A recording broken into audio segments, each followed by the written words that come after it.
Hi everyone, this is the preview lecture for lecture 5, so the 4.5.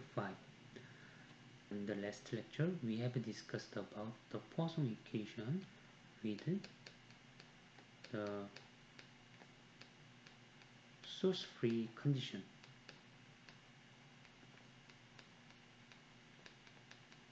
Even in this case, the Poisson equation with the source-free condition did not reduce to the Laplace equation because our operator is not simply the Laplacian operator.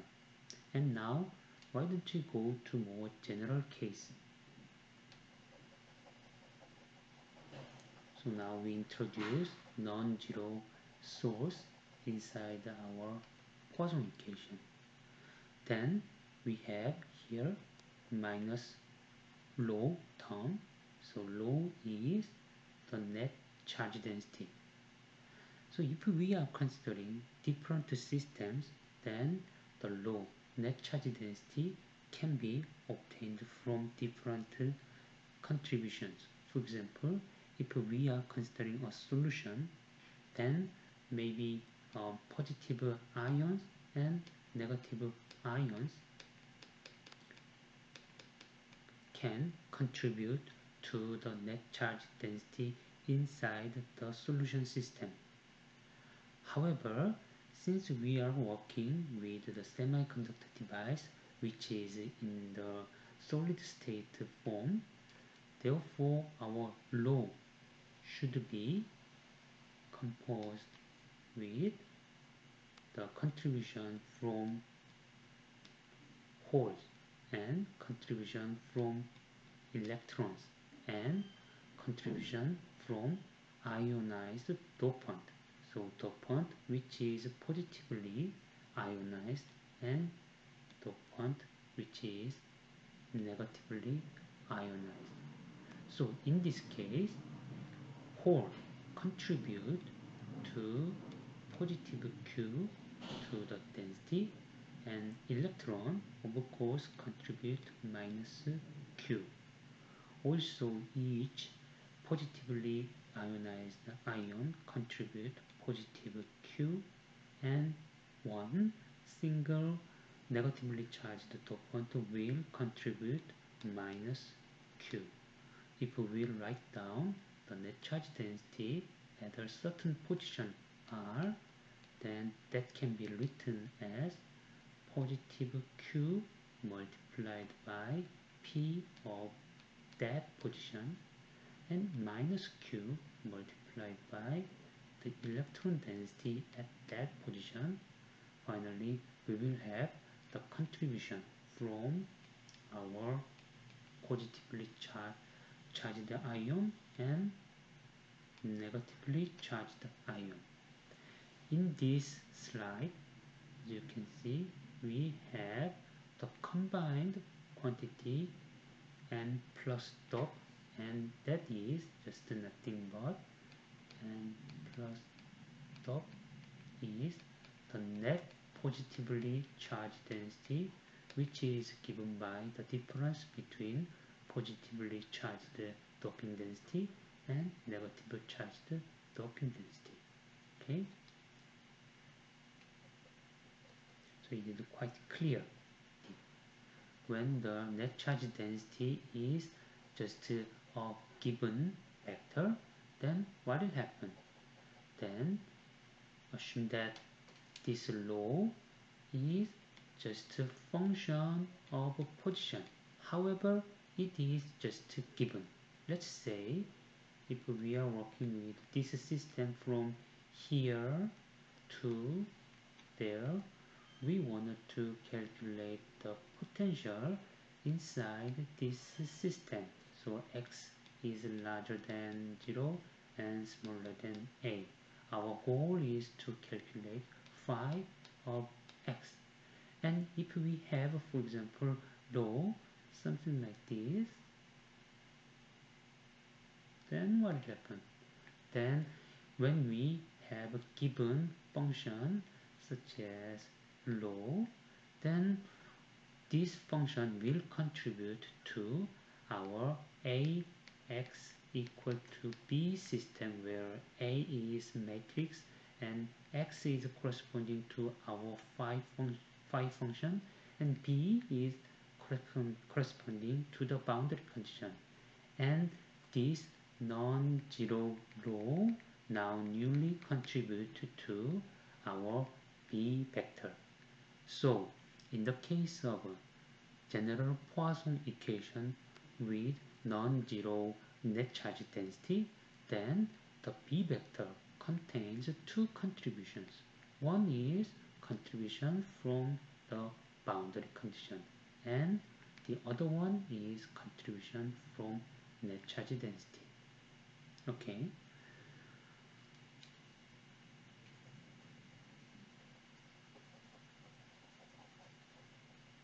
But unfortunately, we have a little further complication in this course. I mean that if we can solve the Poisson equation, then as a solution of this Poisson equation, we will get electrostatic potential inside our domain. After that, by taking just first order derivative with respect to x direction, then this is corresponding to the x directional component of our electric field. Of course, in the general three-dimensional case, we can just take minus gradient of phi. That is enough to reconstruct the electric field vector. So once we can solve the Poisson equation, then we have full knowledge on the electric field. That sounds great. However, there is a certain limitation in this discussion.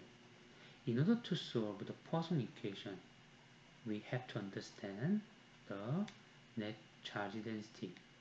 Depending on the net charge density, the electrostatic potential, also the electric field, can change.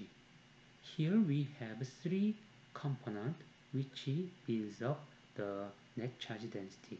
First one is hole density and electron density and doping density, net doping density positively charged. Among them, usually we treat that net doping density is just a given function of position. Once the position is given, then we assume that the net doping density is a given number. Yes, so that does not introduce any difficulties. But point is, here we have the hole density and electron density, but unfortunately, hole density and electron density depends on the electrostatic potential. So once we have changed the potential, then electron density and hole density are changed accordingly. So that makes difficulties. Let me repeat once again. If this net charge density is just a function of position which does not depend on the potential, then we can easily make AX equal to B system, which is obtained from the typical discretization scheme. Then now B vector will contain the contribution from the net charge density. Then by solving this system once, minus B, then that gives us the full information about the electrostatic potential. But in reality, this law is not a simple function of potential only. If you have changed your potential, that will change your net charge density. So they are coupled. So let me once again draw schematic diagram for explaining it. the relation between rho and phi is not one directional. Rho is given, then phi is determined by this Poisson equation. However, we also understand that when phi is changed, again rho is changed. In order to satisfy these two seemingly contradicting conditions, we have to find a certain solution which is satisfy this relation, the Poisson equation, and other relation between potential and net charge density simultaneously. That's the reason why we are so much interested with self-consistency in this course. In this course, when we say self-consistency, it is almost always assume that the self-consistency between Poisson equation and other relation which determines the relation between rho and phi. This is given by Poisson equation from rho to phi, and depending on the situation, sometimes this relation from phi to rho can be, for example, just a local equilibrium expression, or sometimes we have to solve a more complicated continuity equation. So that this part really depends on the situation.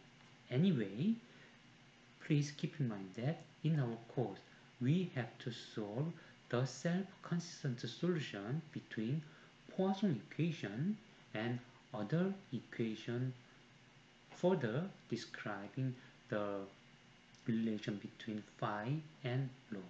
Then now you understand, considering hole density and electron density is not a trivial task at all.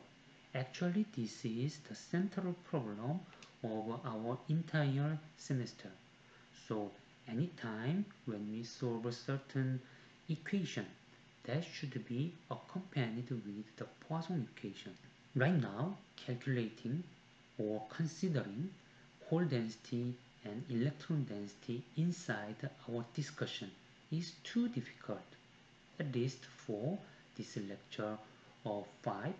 So I wanted to suggest to neglect the contribution from holes and electrons for y.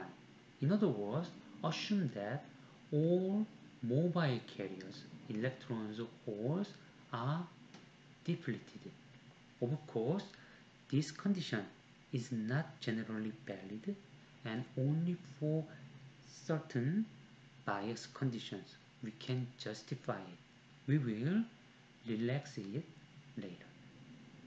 In this lecture 5, we are now assuming that there is no contributions from holes and no contributions from electrons. Then we can simplify our Poisson equation. Okay, so this Poisson equation now contains non-zero net charge density, but this is just a given function of position, and even when we change the potential, that does not change. That means this doping density does not change. So in this case, the problem of self-consistency is effectively gone. So we can just once again solve the discretized system, and when we solve this discretized system, that gives us the exact solution for electrostatic potential phi. Let's go to our example. So we will use this double gate MOS example heavily in this course. Here we have so-called double gate MOS. One metal contact located at x equal to 0 and another metal contact located at x equal 0. So this is usually called gate, and also another one is usually called gate. That's the reason why we are now saying this structure has two gates. Therefore, that is called double gate MOS. So why we have MOS? Gate is metal, so we call it as metal. And here we have oxide. Oxide represent capital O here. And finally, we have a silicon semiconductor. So this semiconductor contribute capital S to this name. So that's the reason why we are now having MOS. Interestingly enough, actually this is the most important structure in the reality. So even nowadays, we have to consider this double gate MOSFET. Why? Let me repeat once again. Cross section, which will be commercialized in a near future, just looks like this. Here we have silicon, and that is covered by silicon dioxide and all other parts. So surrounding them is just metal. So this is a semiconductor and this is oxide. So now we can treat it, this system, as just a little bit modified version of this system, the double gate system. And that here we have silicon, oxide, and oxide, and on top we have metal, bottom we have also metal. So compared with the original shape, you can easily understand here we have something is missing, and we have something is missing. So therefore we can say it is not the perfect agreement between this top cross section and bottom cross section. However, if this length is much larger than that length, then what will happen? Then eventually our system can be well approximated by this double gate system. So we can certainly say this double gate system is the double gate system is a good approximation of our realistic next generation device. Then let me talk about typical length. So here we have a silicon channel, and its thickness is, as I told you before repeatedly, around 5 nanometer. Okay, it can be a little bit narrower or a little bit wider, but around 5 nanometer is a consensus between researchers. And how about this oxide thickness? Actually, oxide thickness itself can be thought as two different terms. One is physical thickness and another one is electrical thickness, because nowadays this oxide layer is not made of just a simple plain silicon dioxide. Instead, this oxide layer is made of just a combination of surface silicon dioxide and high-K material such as hafnium oxide. Therefore, physical thickness of this oxide layer is quite large. However, electrical thickness of this oxide layer is somewhat small. I mean that electrical thickness of this oxide layer is around just 1 nanometer, and even smaller values like zero point 0.9 nanometer or zero point 0.8 nanometer is used in the realistic devices. Then up to now I have discussed about the structure of double gate MOS structure, and silicon layer is doped with p-type dopant. As you know, p-type dopant is negatively contributing, so it is contributing N minus. However, in our notation we wanted to construct the terms like net positively ionized dopant density. So if we have a certain positive volume density for our p-type dopant, then that just contribute minus to our net positive doping density. For example, let's say our acceptor density is happen to be 10 to the 17 per cubic centimeter. Then it contribute N plus dot in our notation minus 10 to the 17 per cubic centimeter. Okay, so you can easily understand this convention. Then this system can be solved analytically. Oh, that is good news, because we can make a one-to-one comparison between our analytic solution and our numerical solution. Here we have x equal to 0, and here we have x equal to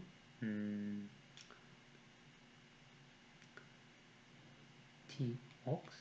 After that, here we have midpoint, which is corresponding to x equal to t ox plus half t silicon.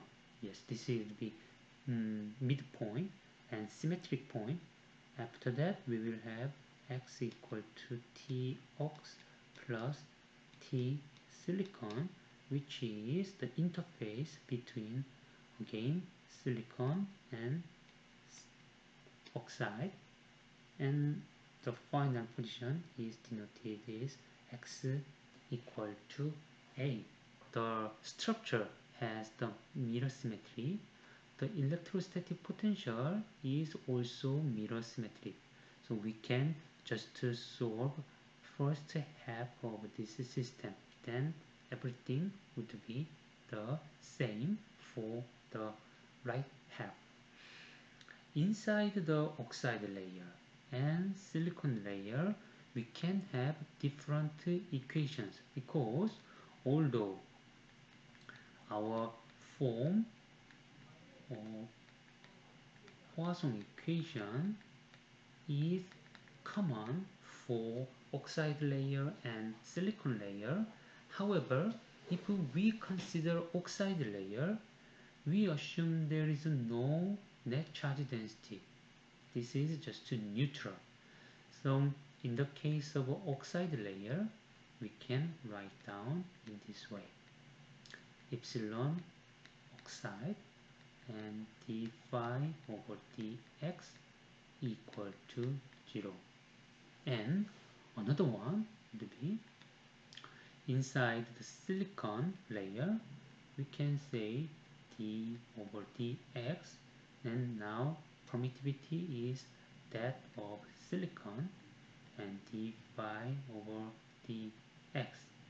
And now we have minus q n plus, but as if we have discussed in here, actually acceptor density just negatively contributed to the net positive charge density.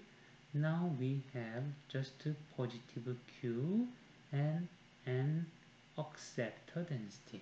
Oh yes, now we have two different equations, valid in the oxide layer and valid in silicon layer. Of course, the solution in the oxide layer and silicon layer should be continuous at the interface point. This is the interface point. Okay, so when we consider the first equation inside the oxide layer, actually this one becomes a constant. So epsilon ox and d phi over dx should be a constant. Otherwise, this first equation cannot be satisfied. So since epsilon ox is also a constant, it simply means that phi is a straight line inside the oxide layer. So that is already a good news. And let's say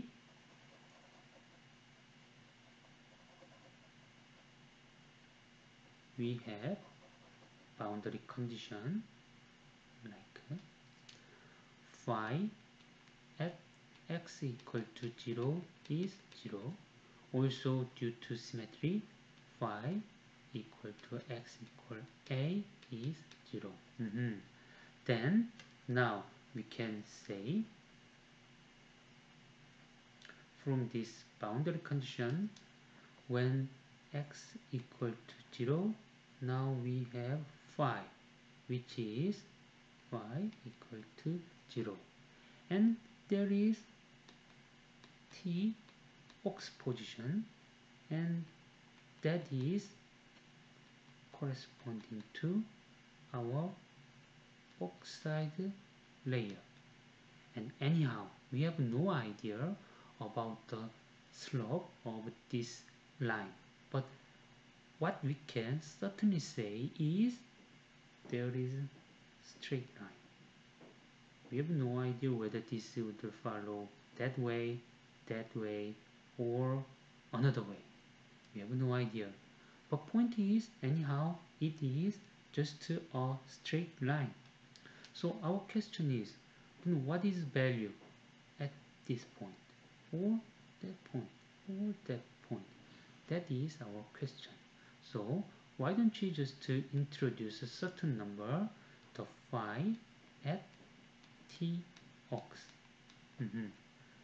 Since we have no idea about phi at t ox, just let it denote as unknown number. Okay, so our goal is now to find out phi at t ox. So please have a look at the graphs like this. Here we have denote the position x equal to t ox and x equal to t ox plus t silicon. What is it? This is one interface position and this is another interface position. So we have set the values at this point as phi at t ox. Inside the silicon layer, the Poisson equation is written as just equation number 2. So second derivative of our electrostatic potential now gives a certain number. Please note that this is a given constant. So what does it mean? So you have a certain unknown function, and when you take the second derivative of that function, you have just a constant. What will happen? It strongly suggests that now your solution should be in the form of phi x should follow just half of your Qn acceptor, silicon, and second order term of your x. After that, of course, you can have certain coefficient and x and another number and also constant form of your solution. And you know that we have to have symmetry at this point.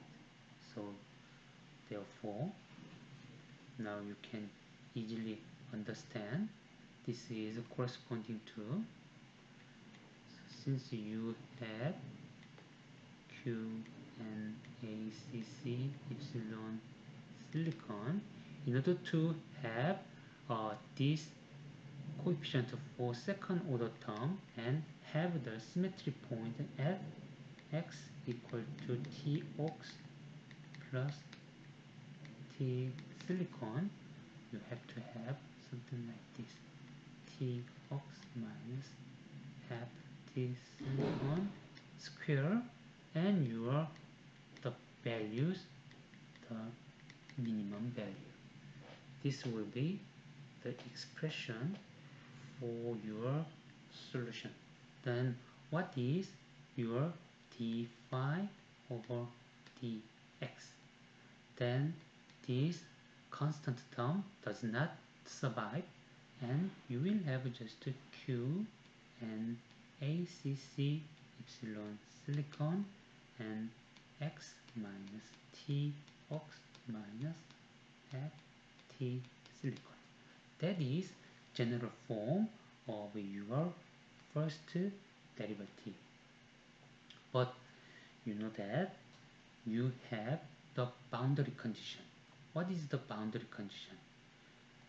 At x equal T ox, actually we have to have epsilon ox and d phi dx, which is calculated in oxide side, should be the same with epsilon silicon and d phi over dx evaluated at silicon side. Why do we have such a boundary condition? It is because we have to have the normal component of our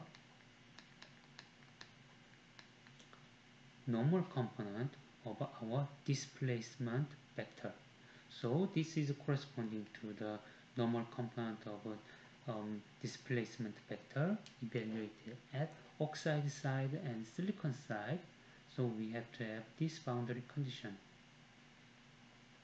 Okay, then we can write down the phi T ox equal to, they are cancelled out each other, then now we have 2 times epsilon ox, and here we have Q and ACC and T silicon and T ox, and of course negative sign. That gives us the numbers like this. Okay, so when you have a look at the already arranged equation, then you can find that this is the same expression, because 3 and this epsilon silicon is just epsilon ox. You know, epsilon ox in our course is approximated at 3.9 epsilon naught, and epsilon silicon is 11.7 epsilon naught. Okay, so now we have covered the analytic solution of our Poisson equation. So by solving this Poisson equation analytically, we can easily understand the potential at interface. So this physical meaning is potential at interface is simply given by a function of thickness, device thickness, and another thickness, and doping density. So by changing the dopant density and silicon layer thickness and oxide layer thickness, you can check that your solution is changing accordingly.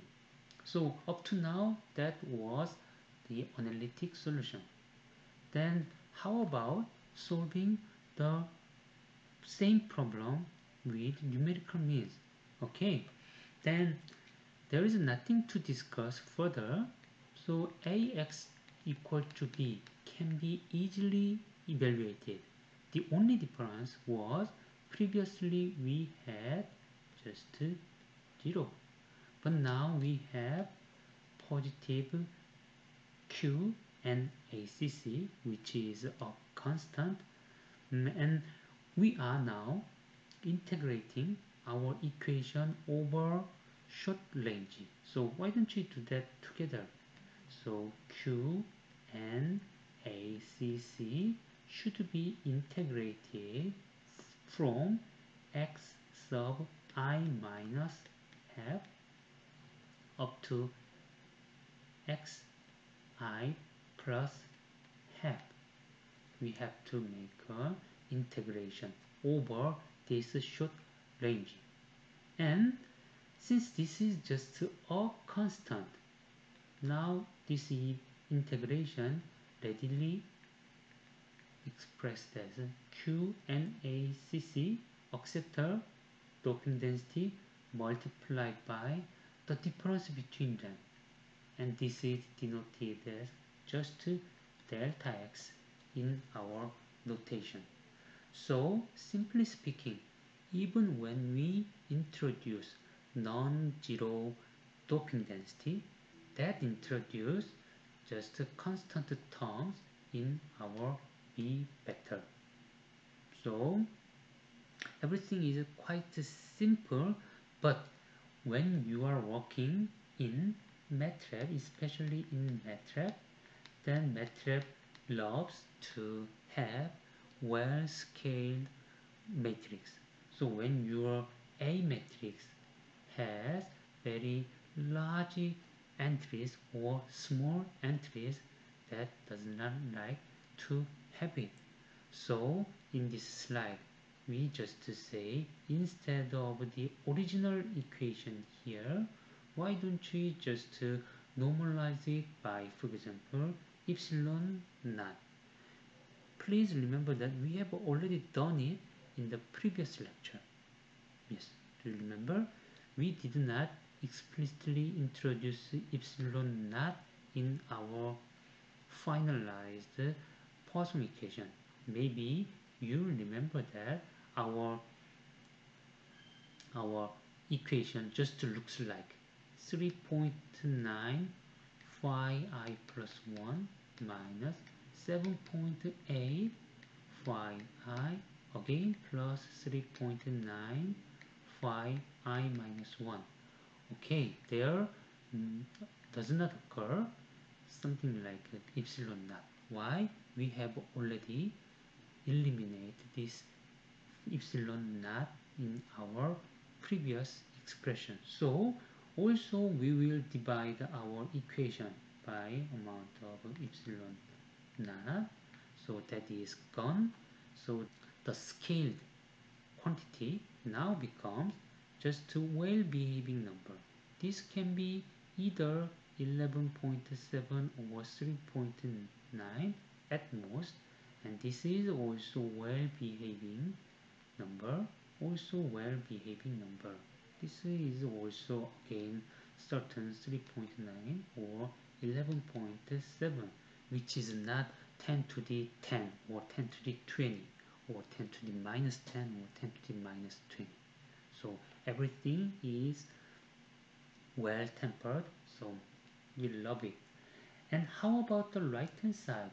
Here you can see that Q, its value is quite small in the SI unit, 1.6 times minus 16 coulomb. And doping density, if we are working with 10 to the 17 per cubic centimeter, this is corresponding to 10 to the 23 per cubic meter. Oh, that is quite a large number, quite small number and quite large number, and epsilon naught is also 10 to the minus 12 farad per meter, and you know this is also around just 10 to the minus 9 meter or even smaller. So as you can see that each of them appearing in this right hand side has quite a large magnitude or quite a small magnitude, so they are all combined and makes a certain reasonable number for our calculation. So we have prepared the MATLAB example, but will not spend much time on MATLAB example. So if you are interested, please just follow it. And if you are working with Python, then you can easily translate it to MATLAB or invent your own code. But one thing I wanted to say is here I have prepared certain recommended list of constants like q, so epsilon naught, you can use it for your own purpose. So please do your exercise, then you will find this one. In this example, I have introduced a very short oxide layer, so just half nanometer. So this is the interface and also another interface, and as you can see here we have a certain value of potential, and potential of course they are the same, and this is the value phi at t ox, and please check this numerically obtained value is corresponding to your analytic value, so that will be quite interesting. Oh, and I have to say one more thing. So usually this integration of our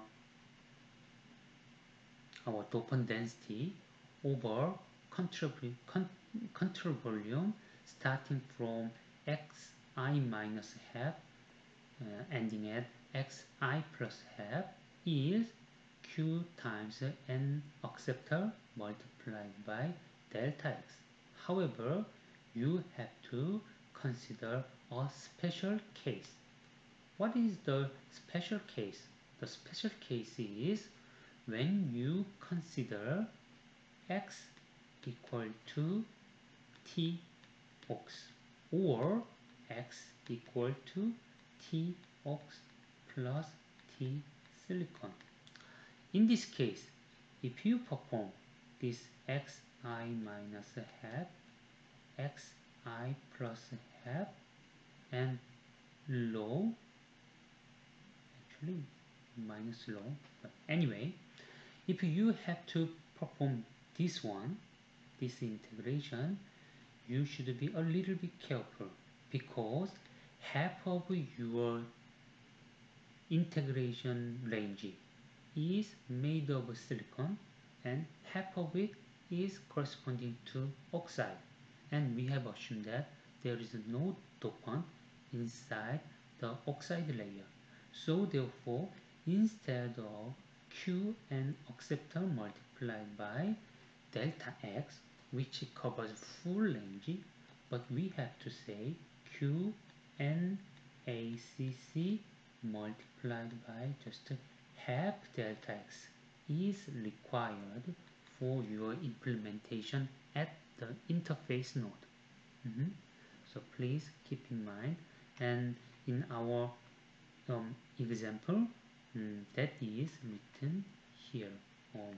If we are at the interface node, first interface node or second interface node, then we have to multiply just a factor of 0.5 in order to consider this boundary, this interface node. Okay, so now we will consider the remaining topic for our next lecture 6. Up to now, we have assumed that um, at two boundaries, which is connected to the metal gate and metal gate, we have assumed that phi at 0 is just 0 volt and phi at A equal to 0 volt. Why we have assumed this 0 value, 0 volt and 0 volt? There is no specific reason. We just thought that okay, we have applied just 0 volt, grounded, and since 0 volt is applied, the electrostatic potential is also 0 volt. That was our simple reason. But you know that this is not true.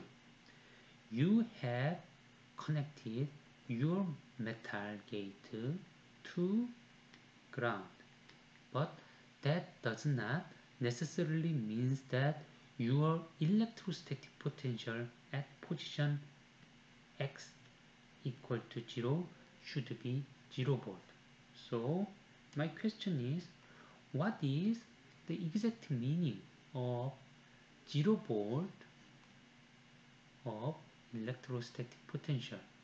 Let us assume that it is 0 volt at a certain point inside the semiconductor device. Here we can have a certain semiconductor device and certain position. The electrostatic potential calculated from numerical simulator just to say it is 0 volt.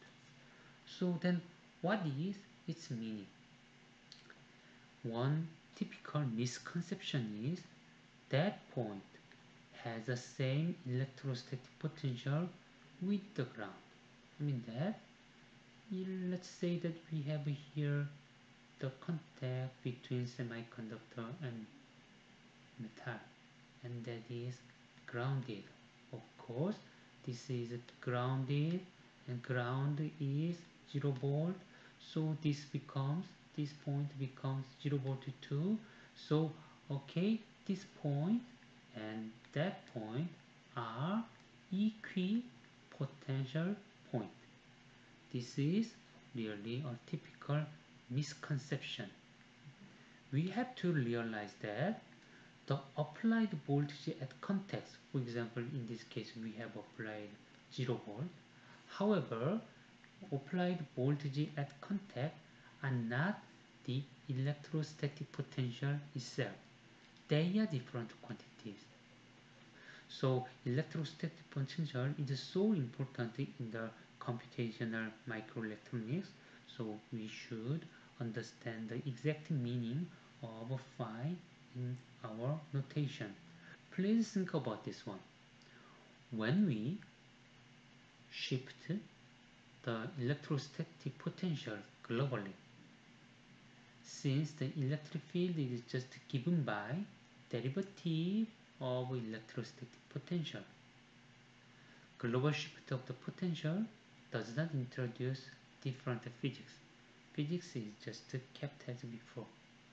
So the natural question is, then what is the reference of the electrostatic potential?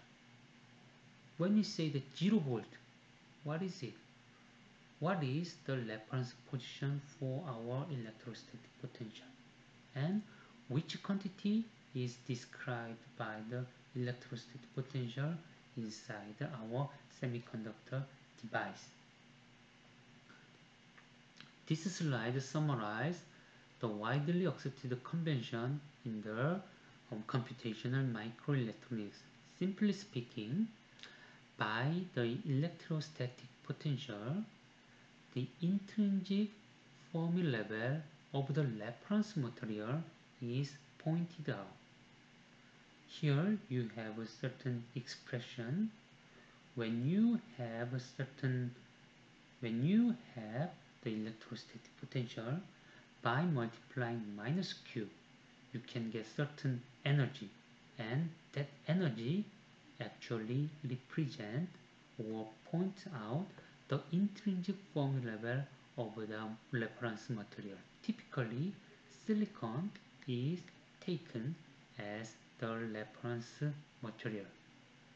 Even when we have silicon dioxide inside our system, silicon and silicon dioxide, however, the potential value at here represent the intrinsic Fermi level of imaginary silicon. Although this is just a silicon dioxide layer, but we will imagine that what is the energetic position of intrinsic level of silicon. That is the definition. This is a little confusing, but this is widely accepted convention. And the reference energy is the Fermi energy at equilibrium. Okay, now you have an example of phi actually obtained from a commercial device simulator. Now you have the values like about 0.55 for example, and here you have some values close to around minus 0.35 volt. Then what is meaning of these numbers? Or what is meaning of these numbers? From these numbers, by applying minus q to this number or multiplying minus q to this number, you can get the values like minus 0.55 electron volt, and from this number you can get positive 0.35 electron volt. So in this system at position x equal to 0 micrometer, your intrinsic Fermi level of silicon is located at minus 0.55 electron volt. This is the values for x equal to 0. And when you go to 4 micron, in this case you have your intrinsic Fermi level of silicon around 0.35 electron volt at where x equal to 4 micrometer. And of course inside it we have a step change around x equal to 2 micrometer. And in this case, where is the Fermi level? Fermi level by definition is defined as 0 electron volt. So this is the global value of our Fermi level. Okay. So finally we have homework 5, and due is once again next Monday. This is quite simple. Just to repeat our example, the MATLAB example, and instead of 0.5 nanometer of oxide thickness, please use 0.8 nanometer.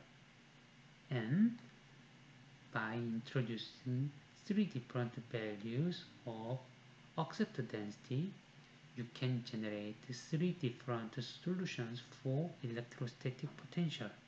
And please compare your numerical result with the analytic solution. Okay, this finishes the preview lecture 4.5. See you tomorrow. Bye.